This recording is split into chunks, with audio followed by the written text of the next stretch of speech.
À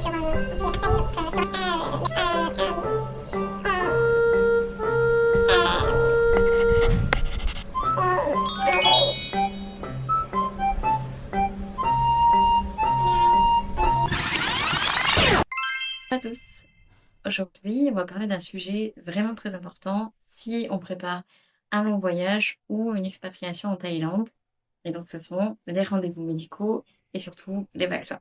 Donc, je vous partage ce qu'on a fait pour nous, pour nos enfants, combien ça nous a coûté et aussi pourquoi c'est super important de bien vérifier tout ça, de faire les vaccins, même si il n'y a pas de vaccin obligatoire pour venir en Thaïlande. Avant de partir, on voulait être sûr que tout allait bien pour mon mari et moi, donc on a fait prise de sang complète, rendez-vous gynécologique pour moi avec un prout. J'ai fait une opération des yeux pour ma myopie et mon astigmatie pour être enfin tranquille à ce niveau-là. L'idée, c'était de régler tout ça avant de partir et éviter d'aller voir un spécialiste pendant notre installation ici. Pour les enfants, on a fait aussi un check-up global. Donc, on a fait le rendez-vous pédiatrique pour le bilan annuel, rendez-vous ophtalmo pour les deux, rendez-vous AML pour mon petit, puisqu'on a fait l'opération des oreilles et on devait lui retirer les draps avant de partir. Nouvelles lunettes pour le grand, rendez-vous chez le dentiste pour les deux pour vérifier qu'il n'y avait pas de caries. Et pour finir, retrait de l'appareil dentaire du grand, parce que du coup, il avait fini son traitement. Le but là, encore une fois, c'était d'arriver en Thaïlande tranquille et de pas devoir courir après le rendez-vous pour les enfants non plus. Pour les vaccins, on est allés tous ensemble au centre de vaccination international Marseille pour vérifier et s'assurer des vaccins qu'il fallait faire avant de partir. Important, en Thaïlande, il n'y a pas de vaccin obligatoire, mais certains sont vraiment conseillés, notamment si vous vous déplacez beaucoup ou si vous restez sur un long séjour. Pour être complètement transparente avec vous, lors de notre rendez-vous, on a trouvé que le médecin n'était pas vraiment sûr de lui par rapport au vaccin.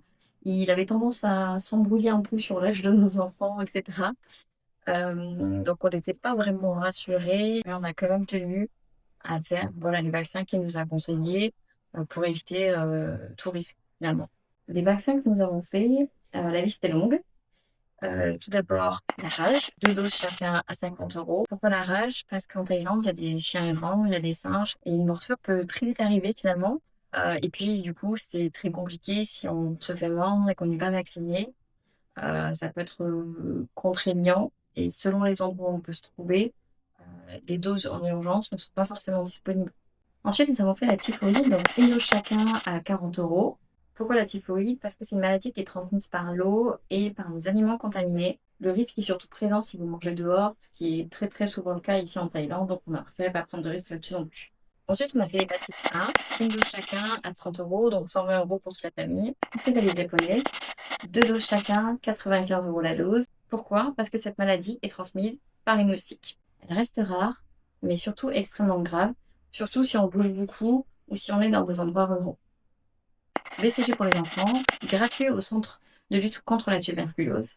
Pourquoi? Parce que la tuberculose circule encore dans certaines zones d'Asie. Au total de l'opération, 1440 € pour toute la famille.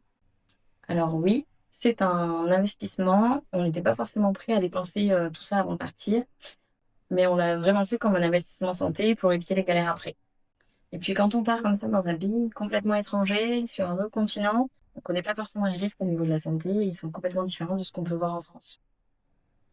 Donc même si aucun vaccin était obligatoire, voilà pourquoi on les a fait. Risque plus élevé dans un pays tropical, donc l'eau, les moustiques, l'alimentation, ce ne sont pas du tout les mêmes conditions qu'en France ou qu'en Europe. Animaux errants, les chiens, les singes, par exemple, une morsure peut vraiment très très vite arriver et l'accès au poste de traitement n'est pas garanti absolument partout en Asie. Plus on bouge en Thaïlande ou même en Asie, plus on est exposé à ces risques-là. Pour finir, on partait avec nos enfants et donc on voulait vraiment réduire tous les risques possibles.